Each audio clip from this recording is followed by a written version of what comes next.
Panorama group, जो सोचता है वो करता है। आपके अपने सपनों का आशियाना। नमस्कार, मेरा नाम ज्ञानेश्वर है और आपने देखना शुरू किया है लाइव सिटीज। मेरे साथ रोज की तरह दिल्ली से जुड़ रहे हैं देश के जाने माने सीनियर जर्नलिस्ट अजीत द्विवेदी जी। अजीत जी, बात बिहार की करेंगे। कल संडे का दिन था, रविवार का दिन, और बिहार में राजनैतिक जोर आजमाइश हुई।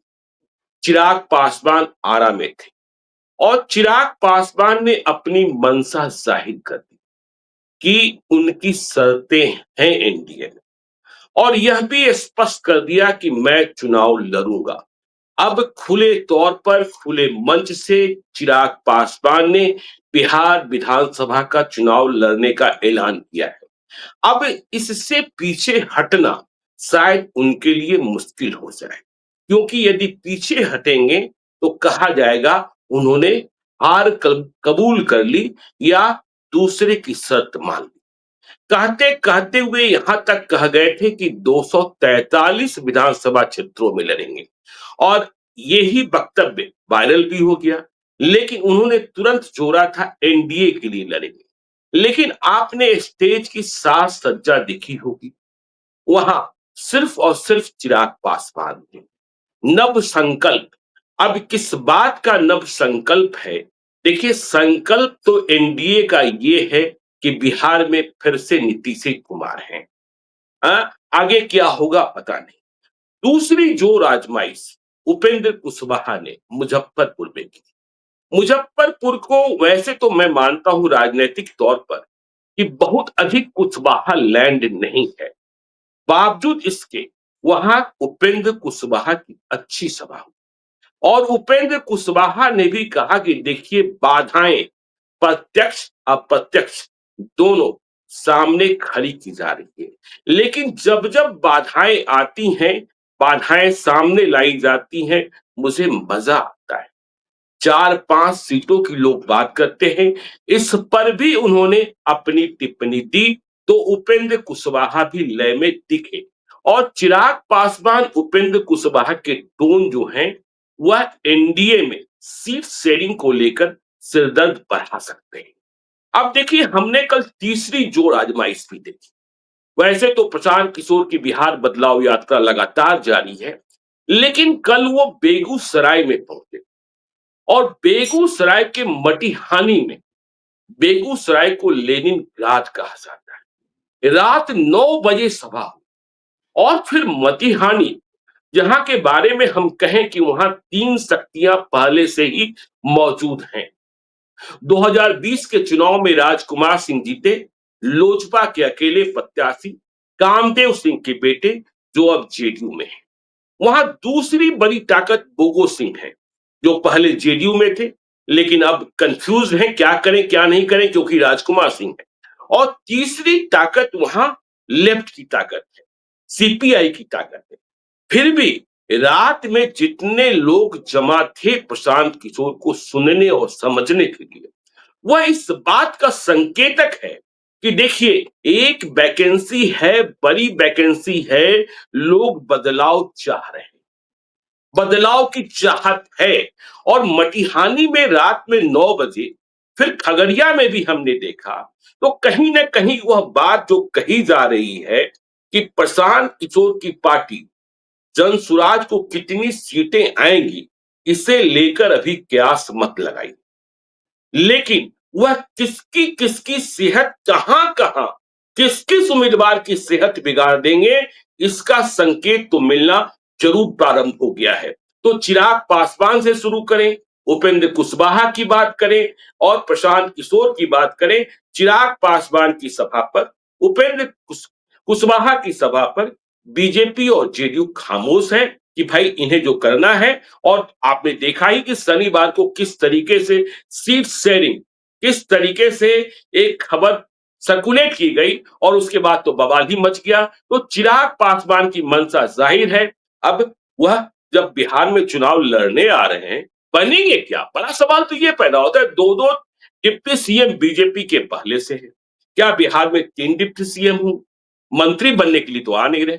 या फिर वो कोई गणित देख रहे हैं जिसमें मुख्यमंत्री भी बन सकते हैं? आज सुबह से सोशल मीडिया पर एक खबर और वायरल हो रही है कि बीजेपी ने अब तक किसी भी प्रदेश में किसी दलित को मुख्यमंत्री नहीं बनाया है।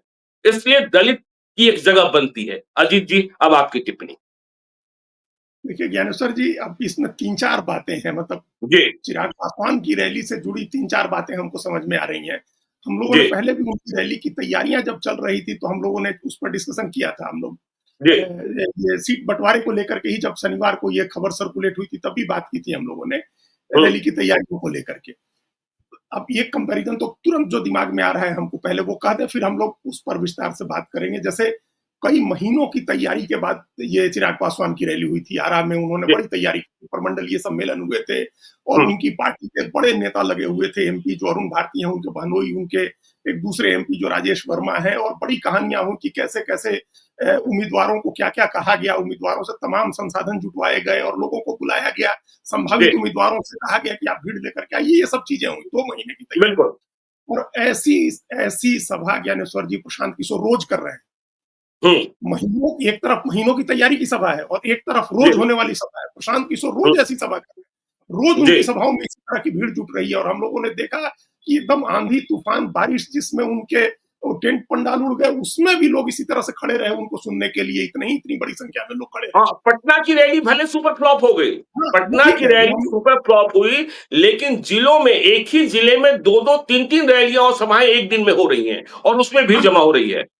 नहीं, हम लोग वो कर चुके। पटना की रैली हम लोग त्वरित तत्काल किया हम लोगों ने। उसमें कोई जी, हम लोगों बिल्कुल, को अपना किसी को सर्टिफिकेट देने की ज़रूरत तो है नहीं। हम लोगों ने बिल्कुल। तत्काल की, उसी दिन की, और सुपर फ्लॉप कहा रैली को। रैली चूँकि हुँ, सुपर फ्लॉप थी। जी, लेकिन जिस दिन से वो शताब्दी दियारा से चले हैं, आप उनकी कोई भी रैली देखिए, चाहे वो जीरादेई की रैली हो, उनकी सिवान की रैली हो, कहीं भी जहाँ भी गए, अभी खगड़िया, बेगूसराय की रैली आप कह रहे हैं, रास्ते में हुँ, उन्होंने जहाँ भी सभा की, रोज़ सभा कर रहे हैं, एक ही जिले में 2-2 3-3 सभा, और हर जगह भीड़ जुट रही है उनको सुनने के लिए। बिल्कुल, तो एक तरफ इतनी तैयारी, एनडीए के आप हैं, केंद्रीय मंत्री हैं, सारे आपका एक वोट आधार है अपनी जाति का, तो आप जितनी बिल्कुल। भीड़ जुटा रहे हैं, उतनी भीड़ आप एक व्यक्ति जो है रोज जुटा रहा है अपनी सभाओं में। हुँ, तो एक तो ये बात, इस बात ये समझना जरूरी है। इसको आगे क्यों समझना जरूरी है, आगे आएगा बातचीत में। फिर उन्होंने जो बात कही कि हम विधानसभा का चुनाव लड़ेंगे, वहीं से शुरू करते हैं। विधानसभा का चुनाव लड़ेंगे, तो ठीक है। अब वो हम तो पहले से कहते आ रहे हैं, लेकिन इतना हाई मोरल ग्राउंड लेने की स्थिति हमको नहीं लगता है कि उनकी है हुँ, कि वो केंद्रीय मंत्री पद छोड़ दें और लोकसभा सीट छोड़ करके तब जाएं विधानसभा लड़ने। इतना जी, हाई मोरल ग्राउंड नहीं ले सकते हैं, क्योंकि हुँ, वो नेता, हम जानते हैं नेताओं के स्वभाव को।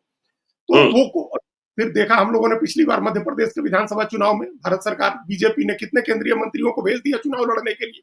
नरेंद्र बिल्कुल, सिंह तोमर जैसा बड़ा केंद्रीय मंत्री जाकर के विधानसभा का चुनाव लड़ा, जीत के स्पीकर बने।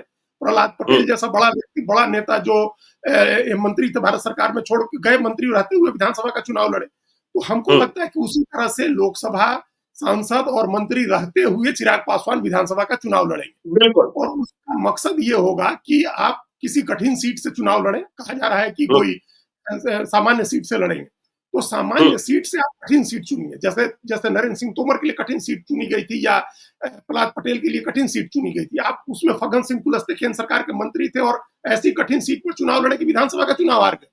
भारत बिल्कुल, सरकार के मंत्री और लोकसभा थे, एमपी थे। हुँ, तो आप कोई कठिन सीट चुनिए और उस कठिन सीट से चुनाव लड़िए, ताकि एक सीट का वो आप बोनस दिला सकें। ऐसी सीट चुनिए जो एनडीए कई चुनाव से नहीं जीत रहा हो।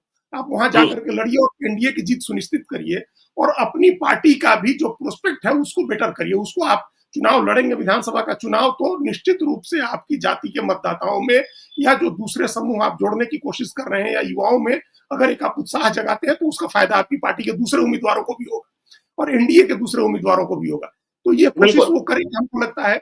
लेकिन उसका तात्कालिक मकसद एनडीए के ऊपर, बीजेपी जेडीयू के ऊपर ये दबाव बनाना है कि हमको ज्यादा सीटें चाहिए, क्योंकि हम बिल्कुल, स्वयं लड़ने रहे हैं और हम हुँ, हमको लेकर इतना रिस्पॉन्स है, हमको लेकर के इतनी चाहत है, प्रदेश के लोगों में इतना उत्साह है, तो हमको ज्यादा सीटें अगर दी जाती है, तो हम हुँ, ज्यादा सीटें भी जीत सकते हैं और एनडीए की भी जीत सुनिश्चित कर सकते हैं। ये एक बिल्कुल, दबाव बनाने की उनकी राजनीति है। हुँ, अब 243 सीटों पर लड़ने की जो बात है, वो एक छायावादी बात है। कहने का मतलब हुँ, ये है कि हर सीट पर चिराग पासवान लड़ेंगे। जी, 243 सीटों पर चिराग पासवान लड़ेंगे। अरे हुँ। भाई, आप हैं क्या कि आप 243 सीटों पर लड़ेंगे और 243 सीटों पर लड़ के क्या कर लेंगे? भाई जैसे आप कोई नरेंद्र मोदी नरेंद्र कहते मोदी, हैं, नरेंद्र मोदी कहते थे कि भाई सभी सीटों पर हम ही उम्मीदवार होंगे। वही हम वही कह रहे हैं कि नरेंद्र मोदी के बारे में कहा जाता है कि वो कहते हैं कि उम्मीदवार मत देखो, हर सीट पर मैं लड़ रहा हूँ, या जी, हर सीट पर कमल का चुनाव चिन्ह लड़ रहा है, कमल छाप लड़ रहा है हर सीट पर। तो कमल छाप को एस्टैब्लिश करने में अटल बिहारी वाजपेयी, लाल कृष्ण आडवाणी, मुरली मनोहर जोशी से लेकर के और नरेंद्र मोदी तक लोगों ने जीवन खपाया है, और राष्ट्रीय स्वयंसेवक संघ के लाखों लोगों ने कमल छाप लोगों के दिमाग में एस्टैब्लिश किया हुआ है। या नरेंद्र मोदी की एक छवि बनी है, तब वो कहते हैं लालू यादव कहें कि हर सीट पर हम लड़ रहे हैं, हर सीट पर लालू लड़ रहा है, या मैं भी लालू, अगर लालू यादव मुहिम चलाए तो बात समझ में आती है, मैं भी नीतीश कुमार की मुहिम चले तो बात समझ में आती है। भाई आपकी ऐसी हैसियत कब से हो गई कि आप 243 सीटों पर लड़ेंगे, कि मैं ही लड़ रहा हूं 243 सीटों पर? ये तो बड़बोला होना चाहिए, नेताओं में बड़बोलापन होता है, लेकिन ज्ञानेश्वर जी इस लेवल का बड़बोलापन कि हम 243 सीट लड़ेंगे। भाई हम लोगों के यहाँ बिहार में एक हमारे गांव के हमारे रिश्ते में भाई लगते हैं, कवि थे, भोजपुरी की कविताएं लिखते थे, रामदेव दुबे अलमस्त, उनकी बहुत अच्छी अच्छी कविताएं हैं। एक कविता वो हमेशा पढ़ते थे कि कहिया से ये बात कहाला, टिटही से बादल रुक जाला। तो टिटहिरी एक चिड़िया होती है जो उल्टी लटकी रहती है पर, और उसको लगता है कि हम ही आसमान रोके हुए हैं, जैसे हम हटेंगे वैसे आसमान गिर जाएगा। तो ये ऐसा लग रहा है कि चिराग पासवान को ये भ्रम हो गया है कि हम ही रोके हुए एनडीए को, तो हम ही एनडीए की सरकार बनाएंगे, या हम ही थामे हुए, नहीं तो हम तो गए तो एनडीए गई। ऐसी स्थिति नहीं है आपकी। आपकी ताकत सप्लीमेंट करती है, आपकी ताकत एक वो कैटलिस्ट का काम करती है, उत्प्रेरक का काम करती है बीजेपी की जीत में या एनडीए की जीत में। बीजेपी की जीत में बीजेपी के साथ तो जब आप लड़े थे विधानसभा चुनाव तो सबने देखा ही था क्या हुआ था। एनडीए की जीत में आप रहते हैं एनडीए में तो उसका फायदा और लोगों को मिलता है, लेकिन उससे कई गुना ज्यादा फायदा आपको मिलता है। आप अपना 3 से 4% वोट ट्रांसफर कराते हैं बाकी लोगों को, और उनका 32 से 34% वोट आपको ट्रांसफर होता है। तो ये इस बात को समझिए, अदर वे राउंड इस बात को देखिए। और अभी जो हम लोग सीएसडीएस के आंकड़े की बार बार बात करते हैं ईबीसी के, वैसा ही एक आंकड़ा 30 वोट का भी आया है ज्ञानेश्वर जी, और सीएसडीएस का पोल जो एनालिसिस है, सर्वे है, उसके हिसाब से पासवान वोट भी सिर्फ 50 से 51% ट्रांसफर होता है चिराग पासवान को, उनकी अपनी पार्टी से। हाँ, ये बड़ा फीलिंग है कि कुल पासवान वोट का भी 50 से 51% उनको ट्रांसफर होता है, बाकी 49% के वोट के करीब पासवान वोट भी दूसरे लोगों को जाता है। तो आप अपनी जाति के में जिस जाति की आप राजनीति कर रहे हैं उसमें भी आप 51% वोट आपका ट्रांसफर होता है, मतलब 5% का 51% हम माने कि 2.5% वोट आपके पास है। तो उस 2.5% वोट की राजनीति करिए, उसको कैसे ऑप्टिमाइज कर सकते हैं उसकी पॉलिटिक्स करिए। ये बड़बोलापन, इस तरह का बड़बोलापन बिहार में आमतौर पर नहीं चलता है। आप बताओ, आप लालू यादव हो जाइए या आप रामविलास पासवान ही आप हो जाइए।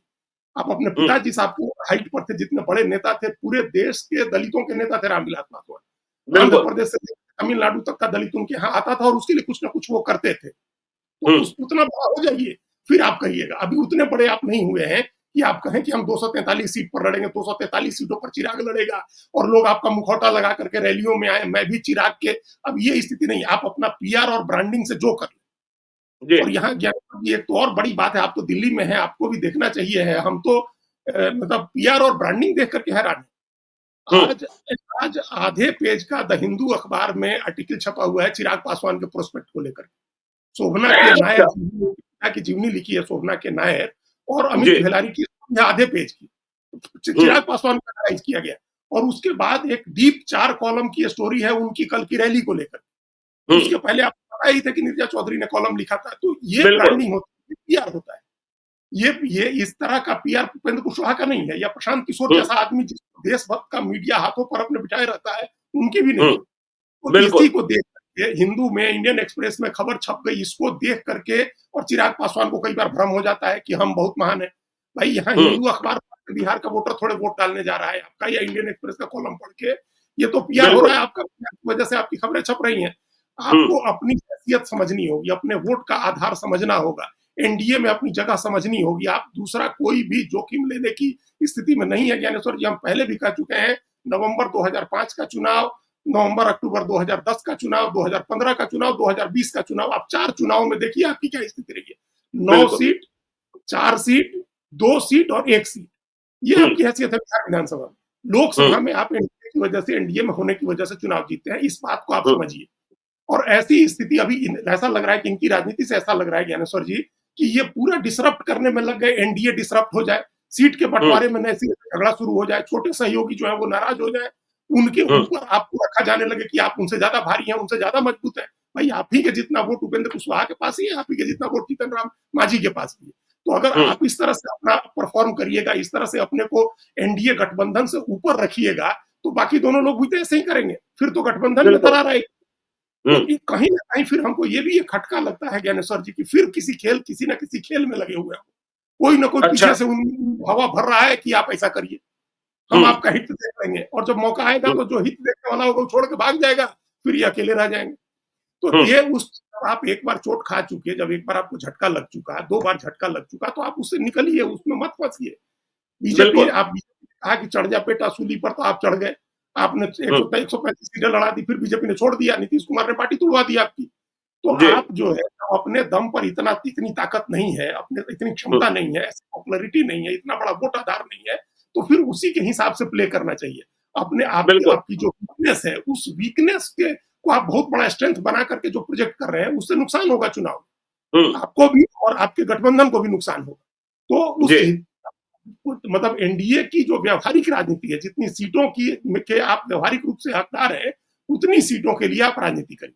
हुँ, ये एक बेटर पोजीशन होगा कि आप अपने वोट प्रतिशत के हिसाब से और उपेंद्र कुशवाहा, जीतन राम मांझी दोनों की संवेदनशीलता को ध्यान में रख के आप राजनीति करें। हुँ, आपके पास ज़्यादा साधन है या आपके पास ज़्यादा पीआर की टीम है या आपका ज़्यादा वोकल आक्रामक समर्थक है, इससे आप बिल्कुल, डिसरप्ट करते हैं एनडीए के समूचे बिल्कुल। समीकरण।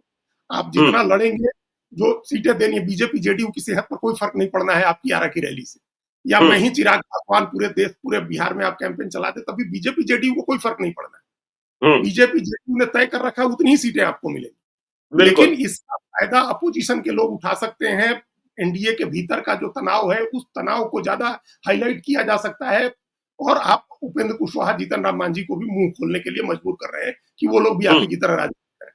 बिल्कुल। तो चलिए ये चिराग पासवान की बात हो गई, अब उपेंद्र कुशवाहा ने भी तो कल ताकत दिखाई है। उन्होंने कहा कि बाधाएँ पैदा की जा रही हैं, लेकिन जब बाधाएँ पैदा होती हैं, तो मुझे बाधाओं से जूझने में आनंद आता है। और जो लोग 4-5 सीटों की बात कर रहे हैं, उन्हें बात करने दीजिए, क्या होना है, नहीं होना है, मुझे पता है और मुझे फैसला करना है। तो उपेंद्र कुशवाहा भी तो देख रहे हैं ना कि चिराग पासवान शर्तें लगा रहे हैं और मुझे इतना कमतर तौल दिया जा रहा है। देखिए ज्ञानेश्वर जी, उपेंद्र कुशवाहा का बिल्कुल डिफरेंट मामला है। मतलब जी। उनकी इंडिविजुअल पॉलिटिक्स नहीं है। वो पार्टी या हुँ, अब गठबंधन के ऊपर अपने को कभी नहीं रखते हैं। हुँ, उपेंद्र कुशवाहा की अपनी आपने कभी देखा है कि वो चेस्ट थंपिंग कर रहे हो किसी चीज़ के लिए, अपनी छाती और पीठ थपथपा रहे हो, अपने को बहुत बड़ा सुपरमैन दिखा रहे हो अपने को, वो कभी नहीं करते हैं। जी। वो हुँ, कभी इस तरह का भ्रम नहीं पालते हैं, ना दूसरों को ये भ्रम देते हैं कि हम ही ने सब आसमान थाम रखा है, हम ही भगवान कृष्ण की तरह अपनी कानी उँगली पर गोवर्धन उठाए हुए हैं, नहीं तो फिर सब खत्म ही हो जाएगा हम अगर नहीं रहेंगे। तो ये चिराग बिल्कुल। पासवान वाला एटीट्यूड उनका नहीं है। उनकी हुँ, राजनीति हमेशा अपने गठबंधन को मजबूत करने की रहती है। देखिए हमने हुँ, पिछला चुनाव देखा, ज्ञानेश्वर जी आप भी देख रहे थे, सबको पता था कि कोई चुनाव जीतने की स्थिति नहीं है, उन्होंने जो ग्रैंड हुँ, डेमोक्रेटिक अलायंस बनाया है उसका। लेकिन जी। उन्होंने मेहनत में कोई कसर नहीं छोड़ी, उन्होंने खूब मेहनत की, अपने लिए भी की, अपने सहयोगियों के लिए भी की। हुँ, चुनाव हार गए सब अलग बात है, सिर्फ बसपा को 1 सीट मिली, लेकिन उन्होंने मेहनत की अपने गठबंधन के लिए और उसको 3.5% से ज़्यादा वोट आया उस गठबंधन। उसमें मुस्लिम जी। का भी वोट था, दलित का भी वोट था, कुशवाहा का भी वोट वो लेकर के आए थे।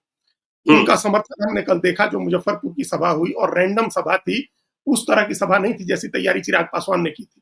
उनकी बिल्कुल। सभा बहुत रैंडम थी, बड़ी बहुत थोड़े दिन पहले उसके उसकी घोषणा हुई थी और उनके हुँ, पास कोई साधन, कोई संसाधन, कोई नहीं है। एम नहीं है, कोई एमएलए नहीं है जो उनके लिए मेहनत करे, रात-दिन भाग-दौड़ हुँ, करके लोगों को जुटाए और ना उनके यहाँ कोई वसूली का सिस्टम चल रहा है कि आइए आपको चुनाव लड़ना है, आपको टिकट चाहिए तो आइए इतना रुपया जमा करिए और रैली के लिए भीड़ जुटाइए। ये वाला सिस्टम नहीं उनके यहाँ नहीं चलता। वो कार्यकर्ता को टिकट भी दे देते हैं।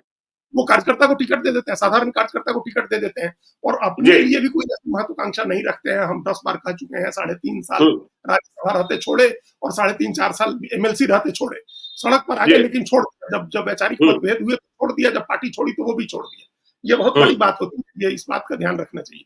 और उनका जो कल की सभा थी, हम उनका भाषण सुन रहे थे, वो मुद्दों पर आधारित एक सभा थी। हुँ, कोई अपनी इमेज चमकाने की सभा नहीं थी, वो एक संवैधानिक अधिकार की बात कर रहे थे, परिसीमन सुधार की बात कर रहे थे और एनडीए को 225 सीटें दिलाने की बात कर रहे थे। और हुँ, उसमें ये नहीं कह रहे थे कि हम लड़ेंगे 243 सीटों पर और उपेंद्र कुशवाहा लड़ेगा सभी सीटों पर और वो एनडीए की जीत सुनिश्चित करेंगे। वो ये नहीं हुँ, कह रहे थे। ये बड़ा जो बिग माउथ है, जो बड़बोलापन है, बिल्कुल। जो मुँहबली लोगों का जो एक हम देखते हैं जो रवैया है, वो नहीं दिखा रहे थे। तो हुँ, उनकी सभा कार्यकर्ताओं की सभा थी, अपने कोर वोट के वाले लोगों की सभा थी, जो एनडीए का कोर वोट है, उनका अपना खाली कुशवाहा नहीं, जैसा आपने पहले ही क्लियर कर दिया है कि मुजफ्फरपुर कोई बड़ा कुशवाहा वोट आधार वाला क्षेत्र नहीं है। बिल्कुल, बिल्कुल। पूरा खड़ा वोट वाला इलाका है। मुजफ्फरपुर से हुँ, विजेंद्र चौधरी थे, मुजफ्फरपुर से जय नारायण निषाद ने राजनीति की, अजय निषाद एमपी हुए, राजभूषण चौधरी निषाद एमपी हुए। तो जी, मुजफ्फरपुर इनकी जगह है, जो वैश्य कम्युनिटी, उसमें भी अत्यंत पिछड़े लोग और मल्लाह और ये इस 3 लोगों की कम्युनिटी है। इनकी भीड़ जुटाई, उनके अधिकार बताए उन्होंने, उनके लिए परिसीमन की जरूरत बताई कि अगर विधानसभा लोकसभा की सीटें बढ़ती हैं और उसका फायदा बिहार को मिलता है, अगर डेमोग्राफिक डिविडेंड जिसको बोलते हैं, अगर हमको हमारी आबादी का लाभ मिलता है तो इसका लाभ सबको मिलेगा। तो ये वो बिल्कुल। कह रहे थे, तब उन्होंने राजनीति की बातें की और उन्होंने जो कहा तो इशारों में कहा, उन्होंने कोई ऐसी बात नहीं कही। उन्होंने ये जरूरी था, क्या क्यों जरूरी था ज्ञानेश्वर जी, इसके 2 कारण जी, है। जिस दिन ये खबर आई कि उनको 4-5 सीटें मिलेंगी या 3-4 सीट मिलेगी, उस दिन से उनके कार्यकर्ताओं का मनोबल गिरा था। एक तो आपने कई बार हम लोगों ने चर्चा की, जब औरंगाबाद में प्रधानमंत्री ने उनका नाम नहीं लिया सभा में, जब विक्रमगंज की सभा में, विक्रमगंज की सभा में जब उन्होंने नाम नहीं जी, लिया, इससे मोरल बिल्कुल। डाउन था थोड़ा लोगों का, कार्यकर्ताओं का। उनकी पार्टी भी पूरी तरह से एनडीए के साथ लड़ने को तैयार है, एनडीए के साथ ही लड़ना चाहती है उनकी पार्टी भी, उनके जी, वर्कर्स भी, क्योंकि हुँ, उसके हुँ, साथ अलायंस ज्यादा बेटर कोऑर्डिनेटेड होता है। देखिए, वो हुँ, आरजेडी के साथ नहीं जा सकते हैं, वो उनको एक वैचारिक रूप से लालू यादव के की राजनीति से उनको दिक्कत होती है। कोई समझौता हुँ, करना हो तो अलग चीज है, लेकिन उनको एक दिक्कत रहती है जो कई बार वो कह चुके हैं। तो एनडीए के बिल्कुल। साथ रहना है, और एनडीए में अगर इस तरह से अनदेखी होगी तो उससे उनके कार्यकर्ताओं का मनोबल गिरता है। तो वो हुँ, मनोबल गिरा हुआ था कार्यकर्ताओं को, ऊपर से 4-5 सीटों की बात आ गई तो और मनोबल गिरा। तो हुँ, ये एक कारण था कि उनको कुछ क्लैरिफाई करना था, उनको ये भरोसा दिलाना था अपने लोगों को कि आप चिंता मत करिए, हम हैं, हम बात करेंगे। तो हुँ, उनके नेता के ऊपर भरोसा करते हैं। देखिए, उनके वो एकमात्र छोटी पार्टी है, हम हर बार कहते हैं, जिसके पास हर जिले में संगठन है, जिसके पास हर प्रखंड में लोग हैं, कमिटेड लोग हैं जिनके जी, पास, ये उपेंद्र कुशवाहा के पास है। तो उनको उन्होंने भरोसा दिलाया, वो लोग भरोसा करते भी हैं कि उपेंद्र कुशवाहा अपने अपने सम्मान के साथ समझौता नहीं करेंगे। अगर वो बिल्कुल। बहुत असुविधाजनक चीजें होंगी तो वो छोड़ देंगे चुपचाप, और राज्यसभा भी छोड़ देंगे। उनको हुँ, कोई ऐसी ऐसे लालच लोभ नहीं दिखता है कभी भी। तो एक तो वो जरूरी था अपने कार्यकर्ताओं का मनोबल बढ़ाने के लिए, तब भी उन्होंने ये नहीं कहा कि हम 20 सीट लड़ेंगे या हम 25 सीट लड़ेंगे, हमको नहीं देंगे बिल्कुल। लोग तो हम देंगे। उन्होंने कहा कि हुँ, हम बात करेंगे, ये हमारे पर भरोसा रखिए। और दूसरी बात क्या थी ज्ञानेश्वर जी, कि कुशवाहा समाज में एक रिएक्शन देखने को मिला था पिछले 3-4 दिन। बिल्कुल, बिल्कुल, जब बातें हुई कि 4-5 सीटें और जो बात आपने कही थी ना परसों शनिवार के कार्यक्रम में, कि यदि आप सम्राट चौधरी को मुख्यमंत्री का उम्मीदवार घोषित कर दीजिए, तो ठीक हाँ, है कि कुशवाहा ठीक है। वोट बैंक जो है, वह जमा पूंजी के रूप में बीजेपी के पास चला जाएगा। लेकिन जब तक सम्राट चौधरी मुख्यमंत्री घोषित नहीं होते हैं, कुशवाहा की पार्टी, उपेंद्र कुशवाहा की पार्टी आरएलएम ही मानी जाएगी। बिल्कुल मानी जाएगी, आरएलएम ही मानी जाएगी। भाई आप देखिए जी, ना, ये अभी भी सम्राट चौधरी, क्या ऐसा थोड़ा कि सम्राट चौधरी चिराग पासवान से कम पॉपुलर नेता है बिहार में। लेकिन बिल्कुल। अभी इंडिया हुँ, टुडे का सर्वे आया तो चिराग पासवान को ज्यादा वोट थे सम्राट चौधरी से। हुँ, 10% वोट था चिराग पासवान को और 6%, 6.5% सम्राट चौधरी को। तो जी, सम्राट चौधरी तो बड़ा वोट आधार वाले नेता हैं, बड़े अनुभवी नेता हैं, प्रशासनिक अनुभव है, राजनीतिक अनुभव है, और वो एक बड़ा कद है उनका। इसके हुँ, बावजूद उनको कम क्यों आ रहा है? इसलिए आ रहा है क्योंकि उनके समाज के लोगों को लग रहा है कि अभी तक तो मुख्यमंत्री अनाउंस ही नहीं किया, पता नहीं क्या होगा आगे। तो जब बिल्कुल। तक ये कंफ्यूजन नहीं दूर होता है, तब तक कुशवाहा के नेता तो और कुशवाहा की पार्टी तो आरएलएम ही है। तो जी, उनके बीच में एक रिएक्शन देखने को मिला था, कुशवाहा समाज के अंदर एक नाराजगी देखने को मिली थी, और हुँ, उस नाराजगी, उस माहौल का फायदा मतलब आरजेडी उठा सकती थी। उसका हुँ, फायदा प्रशांत किशोर भी उठा सकते थे, एक बड़ा चैलेंज जिन्होंने पैदा किया है। तो इसलिए भी उपेंद्र कुशवाहा को ये स्पष्ट करना जरूरी था कि आप उससे निराश नहीं हो, उसमें मत आए, उस जाल में मत फंसे जो जो एक मीडिया में फैलाया जा रहा है कि 4-5 सीटें मिलेंगी। जी, कितनी सीटें मिलेंगी वो अलग बात है, वो भी नहीं कह रहे हैं। लेकिन ये 2 कारण थे, एक तो अपने जो कार्यकर्ता हैं, पार्टी के कार्यकर्ता जो मेहनत कर रहे हैं, उनको भरोसा दिलाना था, उनकी हिम्मत बंधानी थी, और दूसरा कुशवाहा समाज को भी एक पॉजिटिव मैसेज देना था कि आप इधर-उधर मत देखिए, आपका घर एनडीए है, आपका जी, घर एनडीए है, मूल घर जो होता हुँ, है, जैसे हम लोग पढ़ते हैं ना कि हमारे 9 ग्रहों में अमुक ग्रह का घर कौन-सा है, चौथे हुँ, घर में है तो अपने घर में बैठे हुए हैं, और दूसरे के घर में चले गए तो क्या नुकसान हो सकता है। तो जी, उन्होंने ये बताया कि भाई कुशवाहा आपका घर एनडीए है। तो आप इसी बिल्कुल। घर में रहिए, इधर-उधर इस घर से जाइएगा तो नुकसान एनडीए का भी आप करेंगे और अपना भी नुकसान करेंगे, आपको कोई फायदा नहीं होना है। हुँ, तो ये वो समझाना भी ज़रूरी था, कुशवाहा समाज को भी एक मैसेज देना ज़रूरी था जो उन्होंने दिया, अपने कार्यकर्ताओं को भी मैसेज दिया, और बड़े सटल तरीके से दिया, बड़े बारीक तरीके से, और ये नेता की परिपक्वता होती है, जो नेता परिपक्व तरीके से अपनी बात कहता है। तो ये बिल्कुल। उस तरीके से उन्होंने बात कही, कहीं चेस्ट थंपिंग नहीं है, लेकिन एक कहीं बात तो है ना अजीत जी, एक बात तो है ना कि देखिए 4-5 सीटों की बात हम ना करें, लेकिन डबल डिजिट में सीटों को प्राप्त करना उपेंद्र कुशवाहा के लिए बड़ी चुनौती है। और दूसरी बात, जब इतने विवाद चल रहे हैं, तो मुझे लगता है कि इन विवादों के बीच जीतन राम मांझी की खामोशी सबसे ज्यादा सुखदायी है एनडीए के लिए और बीजेपी के लिए और जेडीयू के लिए। वे खामोश हैं और चुप हैं। अच्छा लग रहा होगा नीतीश कुमार को और अच्छा लग रहा होगा अमित शाह और नरेंद्र मोदी को भी कि चलिए ये तो बोल नहीं रहे, बोला पर कुछ नहीं दिखा रहे हैं।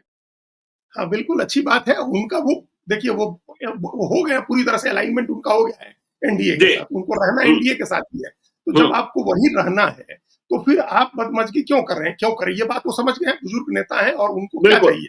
जो चीज़ें जी, चाहिए उम्र के इस पड़ाव पर आकर के बेटा, बहू, दामाद, समधन, समधी, जी, खुद, तो क्या अब बिल्कुल। चाहिए, क्या चाहिए अब उनको, क्या चाहिए? हुँ, और वो हुँ, बची-खुची चीज़ें वो मिल जाएँगी इस बार विधानसभा चुनाव में। बिल्कुल। तो जी, इसीलिए वो आराम से बैठे हैं, उन्होंने अपनी तरफ से एक बात कह दी है, वो डबल डिजिट में सीट चाहते हैं, उन्होंने अपनी बातें कह दी। हुँ, मिलेगा, नहीं मिलेगा वो अलग बात है। हुँ, लेकिन जो जहाँ तक उपेंद्र कुशवाहा की बात है, देखिए सच्चाई तो वो भी जान रहे हैं। वो भी हुँ, जान ही रहे हैं ना, वो थोड़े मतलब वो कोई अव्यावहारिक राजनीति करने वाले नेता नहीं है। उनको पता है कि हुँ, 1 लोकसभा सीट के बराबर होती है 6 विधानसभा सीटें। हुँ, उनको जो मिलेंगी वो 10 के नीचे ही मिलेंगी। लेकिन वो बिल्कुल। अगर उसमें भी अपने पसंद की सीटें जहाँ उनके मजबूत लोग तैयारी कर रहे हैं, जहाँ उनके लोगों ने मजबूती से तैयारी की है, अपना संगठन खड़ा किया है, बूथ कमेटी बना ली है, जहाँ आधार भी है वोट का, वहाँ वो सीटें अगर उनको मिल जाए तो उनके लिए बहुत अच्छी हैं। आप 10 सीट, सही। 11 सीट लड़ते और 2-3 सीटें जीते, उससे तो अच्छा है ना। जैसे लोकसभा में वो 3 सीट लड़े थे, तीनों जीत गए थे। तो आज अगर बिल्कुल। 8 सीट मिले आपको, 7 सीट मिले, 8 सीट मिले और आप सब जीतते हैं, 100% आपका स्ट्राइक रेट हो, तो इससे अच्छी क्या बात हो सकती है? हुँ, तो हुँ, उनका फ़ोकस हमको लगता है कि क्वालिटी सीटों पर होगी। अपने लिए जो कमिटेड उनके लिए लोग हैं, जो पिछले 15 साल, 20 साल से उनके साथ रहे हैं, उनका ध्यान जी, रखने पर उनका जोर होगा, उनका ध्यान रखेंगे, उनके लिए सीटें हुँ। लेंगे, मजबूत सीटें लेंगे, चाहे जितनी मिले, नंबर्स जितने। चलिए, तो देखिए उपेंद्र कुशवाहा मजबूत सीटों को लेने का प्रयास करेंगे, मतलब क्वालिटी सीट्स, और फिर देखेंगे कि जो हमारे कार्यकर्ता हैं, क्योंकि अब तक जो इतिहास है वह बहुत इधर-उधर नहीं करते हैं सीटों में और उम्मीदवारी में। चलिए अब प्रशांत किशोर की बात कर लेते हैं। मटिहानी में हमने पहले ही कहा कि देखिए मटिहानी में 3 शक्तियाँ, बेगूसराय में 3 शक्तियाँ पहले से है। राजकुमार सिंह, कामदेव सिंह के बेटे वो जेडीयू में आ गए और फिर बोगो सिंह वहाँ बड़ी ताकत, और पूरा बेगूसराय, लेनिनग्राड, सीपीआई, वहां प्रशांत किशोर की बड़ी सभा हो रही है। अब देखिए लोगों ने प्रशांत किशोर पांडे तो कहना बंद कर दिया, अब प्रशांत किशोर ही कहे जा रहे हैं। और प्रशांत किशोर पांडे जो कहते थे वह उनकी जाति ब्राह्मण को आइडेंटिफाई करते थे। लेकिन बेगूसराय किसके लिए है, बेगूसराय किस कारण से है, और बेगूसराय में चौथी शक्ति के रूप में प्रशांत किशोर की मौजूदगी पूरे बिहार के लिए संकेतक है। और होश उड़े हुए हैं दोनों गठबंधनों के कि प्रशांत किशोर पता नहीं कहां किसकी सेहत बिगाड़ रहे। देखिए ज्ञानेश्वर जी, ये बहुत ही बड़ी बात है, बहुत बहुत मार्के की बात है ये। आप देखिए, जी, आपने कामदेव सिंह के बेटे का नाम लिया। वो पिछली बार वो भले लोजपा के सिंबल से जीते थे, लेकिन जीत उनकी अपनी थी, निजी जीत थी। बिल्कुल, वो बिल्कुल। कोई लोक जनशक्ति पार्टी की जीत नहीं थी। मटिहानी से एक ही सीट पूरे बिहार में मिली थी और वो उनकी सीट थी, अपनी मतलब निजी जी, तौर पर उनकी ये ताकत है। तो हुँ, आप इस तरह के बेगूसराय में, कम से कम बाकी जगह छोड़ दें हम लोग, बेगूसराय में इस तरह के दर्जनों नेता हैं जिनकी अपनी ताकत ऐसी है कि 10-20 हज़ार, 50 हज़ार, 40 हज़ार वोट इधर-उधर करें। 10-20 हुँ, हज़ार वोट हासिल कर ले अगर अपने ढंग से चुनाव लड़े, ढंग से तैयारी करे तो। ऐसे बहुत सारे लोग हैं। अगर हुँ, प्रशांत किशोर ऐसा आदमी चुन लेते हैं, 6-7 लोग ऐसे चुन लेते हैं, जो अपने दम पर 10-20 हज़ार वोट का मालिक हो और उसको अपने मैनेजमेंट से और अपना वोट जो जो अगर वो ट्रांसफर कराते हैं, तो बेगूसराय का सारा समीकरण बदल जाएगा। देखिए, बिल्कुल, प्रशांत किशोर के लिए सबसे महत्वपूर्ण ये बहुत कम इलाके हैं बिहार में जहाँ 3 ताकतें हैं पहले से ऑलरेडी। हुँ, लेकिन जहाँ 3 ताकत है, वहाँ तो प्रशांत किशोर के लिए बहुत ही अच्छी संभावना है कि हुँ, आरजेडी अलायंस, जेडीयू अलायंस अगर इसमें आ जाए, लेफ्ट का खैर अब लेफ्ट तो आरजेडी अलायंस में ही है, तो चौथी ताकत तो वहाँ नहीं कह सकते हैं। हुँ, लेकिन अगर एक मजबूत अलायंस तीसरा ही वहाँ बना देते हैं प्रशांत किशोर, तो उनको चुनाव में हुँ, बहुत फायदा होगा, बहुत ज़्यादा बिल्कुल, फायदा हो जाएगा। और हुँ, वहाँ चूँकि मजबूत लोग उनको मिल भी सकते हैं, जिस तरह की सभा हुई हुँ, मटिहानी में, खगड़िया में, वो सभा भी एक संकेत देती है। लेकिन हम एक ट्रेंड देख रहे हैं ज्ञानेश्वर जी, ये ट्रेंड हम देख रहे हैं जब से बिहार बदलाव की यात्रा उन्होंने शताब्दी एरा से शुरू की है, तब से हुँ, हर सभा में भीड़ जुट रही है, हर जगह लोग जुट रहे बिल्कुल, हैं। और हुँ, हम लोग पहले दिन से जो उनका कोर, अब ऐसा लग रहा है जैसे-जैसे चुनाव नज़दीक आ रहा है, वैसे-वैसे ऐसा लग रहा है कि जो बदलाव का आकांक्षी वर्ग है बिहार का, हुँ, जो बिहार हुँ, में बदलाव देखना चाहता है, जिसको पहले एक, अब इस बात को इस तरह से समझिए कि एक वर्ग था जो आरजेडी को वोट नहीं देना चाहता है, बड़ा वर्ग है बिहार में बिल्कुल। जो नहीं देना चाहता है, जिसके दिमाग में हुँ, अभी उसकी स्थिति में है आरजेडी की पुरानी बात है, वो नहीं देना चाहता है। हुँ, लेकिन उसको नीतीश कुमार से को लेकर के वो दुविधा की स्थिति में था कि देख ही नहीं। हुँ, जब से नीतीश कुमार की सेहत बिगड़ी है, तब से उसकी दूरी नीतीश कुमार से भी दूर होने लगी है, बढ़ने लगी बिल्कुल। है नीतीश हुँ, कुमार से भी। उनका वोट भी लगातार कम हो रहा है, उनकी लोकप्रियता लगातार कम होती जा रही है। अकेले जब लड़े थे 14 में तो उनको 16% वोट आया था। आज कोई भी एलआई, कोई भी सर्वे उनको 10% से ज्यादा की पार्टी नहीं मान रहा है, जेडीयू को। बिल्कुल। तो ये जो उनका वोट कम हो रहा है, वो उसका एक बड़ा हिस्सा प्रशांत किशोर की तरफ शिफ्ट हो सकता है। ये एक हुँ, बहुत बारीक राजनीतिक बात है जिसको सर्वे करने वाले लोग बहुत मतलब गहराई से समझ रहे हैं, उठा रहे हैं, इसके आंकड़े भी ले रहे हैं। नीतीश कुमार से जिन लोगों का मोह भंग हो रहा है, या मोह हुँ, भंग से ज्यादा ये कहें कि जिनको लग रहा है कि अब नीतीश कुमार बुजुर्ग हो गए और बिहार संभालने की स्थिति में नहीं है, उसका हुँ, एक बड़ा वर्ग प्रशांत किशोर के साथ जा रहा है या प्रशांत किशोर की तरफ देख रहा है कि बिल्कुल। ये कोई बन सकते हैं कि नहीं, हमारे लिए अवसर कोई हो सकते हैं कि नहीं हो। तो प्रशांत किशोर वो अवसर बन रहे हैं। और हम फिर दोहरा रहे हैं ज्ञानेश्वर जी, 20 से 22% वोट बिहार का हमेशा तीसरी ताकत को जाता है, अन्य को बिल्कुल। जाता है। 78 से 80% वोट ही बटता है दोनों गठबंधनों के बीच में। तो उसका मालिक कौन है? इस बार आप हुँ, एक तय मान के चलिए कि निर्दलियों के लिए कोई स्थान बिहार में नहीं रहेगा। हुँ, पिछली बार निर्दलियों को 9% वोट मिला था, तो वो निर्दलियों के लिए कोई स्थान नहीं रहेगा। जी, ऐसे ही अगर गिनते चले जाएँ तो 9% निर्दलियों को जो वोट था, वो उनके लिए इस बार नहीं होगा, 2-3% होगा। हुँ, पिछली बार 5.66% चिराग पासवान ले आए थे अकेले लड़के। हुँ, वो पूरा का वोट पूरा पौने 6% वोट नहीं ट्रांसफर हो रहा है एनडीए। उसका एक बिल्कुल। वोट जो है प्रशांत किशोर के लिए जाएगा। 3.5% के करीब वोट आया था उस गठबंधन को जो ओवैसी और उपेंद्र कुशवाहा और देवेंद्र यादव और बसपा का था। तो वो भी खत्म है इस बार। वो भी आप हुँ, समझ लीजिए कि वो भी नहीं है इस बार। किसी वो उसका कुछ वोट जरूर जाएगा एनडीए की तरफ, कुछ इंडिया ब्लॉक की तरफ। तो इन सब से निकल के एक वोट का परसेंटेज 10% 12% प्रशांत किशोर के पास आएगा। और उसके अलावा 10-12% वोट जो है वो आकांक्षी वर्ग है, जो जाति भेद से ऊपर, धर्म भेद से ऊपर बिहार के बदलाव के लिए मतदान करना चाह रहा है, जिसकी इच्छा है कि करे। जो बिल्कुल। आदर्शवादी युवा हैं, जो आइडियलिस्ट युवा हैं, या जो आइडियलिस्ट बुजुर्ग हैं, जो लोग सरकारी नौकरियों से रिटायर हुए हैं, जो लोग सेना से रिटायर हुए हैं, जो लोग दूसरी जगह नौकरी करते थे, लौट के गांव आए हैं अपने, ऐसा एक बड़ा वर्ग है जो जो प्रशांत किशोर में एक संभावना देख रहा है। हमने कितने ज्ञानेश्वर जी, दिल्ली रहने वाले दर्जनों रिटायर्ड आईएएस, आईपीएस, आईआरएस के अधिकारी मिलते हैं और वो कहते हैं कि प्रशांत किशोर में उम्मीद है। तो ये लोग इन्फ्लुएंस अजीत जी जिस बड़े वर्ग की बात कर रहे हैं और जो बाहर रह रहे हैं मूल रूप से बिहारी हैं। देखिए बीजेपी ने एक कोशिश प्रारंभ की है जिसके बारे में फिर से पुनर्विचार शुरू हो गया है। एक भारत श्रेष्ठ भारत। तैयारी किस बात की है कि चुनाव कब होना है? चुनाव होना है दशहरा से छठ के बीच में कि 50 लाख वैसे अप्रवासी बिहारी जो दूसरे प्रदेशों में रह रहे हैं, उन्हें बिहार लाया जाए और वोट कराया जाए। लेकिन जब बिहार के बीजेपी के नेता उन 150 जिलों में पहुंचे तो बिहारियों ने प्रशांत किशोर की बात उनके बीच छेड़ दी। तो एक खतरा यह भी समा गया है कि लाएं हम और वोट प्रशांत किशोर को मिल जाए, तो इस पर फिर से पुनर्विचार शुरू हो गया है कि ये करना उचित होगा कि नहीं होगा। ये भी खतरा, ये भी भय समा गया है ज्ञानेश्वर जी, इसलिए तो हम कर रहे हैं। हम तो ऐसे लोगों से रोज ही इंटरेक्ट कर रहे हैं दिल्ली में, और वो कह है। रहे हैं कि प्रशांत किशोर में उम्मीद है, प्रशांत किशोर में संभावना है, बिहार का भविष्य है। तो अगर मान हुँ, लीजिए वो अपने भी साधन से गए, अगर छठ में, हुँ, दिवाली छठ में अपने गांव गए, या बीजेपी के साधन से गए, तो वहां जाकर के तो प्रशांत किशोर का माहौल बनाएंगे। हुँ, तो हमने कहा 10-12% तो वो पॉलिटिकल वोट है, फ्लोटिंग वोट, जो पिछली बार चला गया था चिराग पासवान को या उपेंद्र कुशवाहा ओवैसी के गठबंधन को या निर्दलीय को, उसका एक बड़ा वोट जाएगा प्रशांत किशोर को। और ये जो आकांक्षी वर्ग है, नौजवान वर्ग है, या जो आदर्शवादी वर्ग है, जिसको हम लोग मानते हैं, जिसने जीवन भर ईमानदारी से नौकरी किया है, टैक्स भरा है, मेहनत किया है और अब रिटायर होकर के है, उसको प्रशांत किशोर में संभावना दिख रही है। अगर वो बिल्कुल। वोट प्रशांत किशोर के साथ आता है तब तो, हुँ, और प्रशांत किशोर अच्छे कैंडिडेट चुन लेते हैं, तब तो एक निश्चित रूप से बिहार का चुनाव त्रिकोणात्मक बना देंगे। और ये जी। इसी का संकेत उनकी सभाओं में मिल रहा है। हमने पहले कहा, महीनों हुँ, तैयारी करके सभा की, चिराग पासवान ने जितनी भीड़ जुटी उतनी उनकी रोज की सभाओं में जुट रही है। रूटीन की बिल्कुल। सभाओं में भीड़ आ रही है, अपने आप लोग पहुंच रहे हैं, और लोग पहुंच के चर्चा कर रहे हैं उनके बारे में, एक मैसेज लेकर के अपने गांव जा रहे हैं कि भाई ये आदमी अपने लिए तो कुछ कह ही नहीं रहा है। भाई बिल्कुल। चिराग पासवान तो केंद्र में मंत्री हैं, प्रशांत किशोर तो नहीं, कुछ नहीं, नहीं है। कल रात को अजीत जी मैं दिल्ली के एक क्लब में था। हम लोग 8 बिहारी थे, वहाँ बैठे हुए थे।